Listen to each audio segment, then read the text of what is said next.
نماز روزے کی پابندی کرتا رہوں گا، بد مذہبوں اور برے لوگوں کی صحبت سے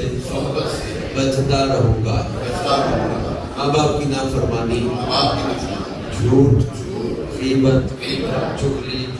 وعدہ خلافی وغیرہ وغیرہ گناہوں سے بچتا رہوں گا۔ مرید ہوتا ہوں میں شیخ طریقت امیر اہل سنت حضرت علامہ مولانا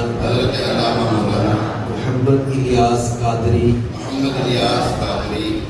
رضوی کا، اور ان کے ذریعے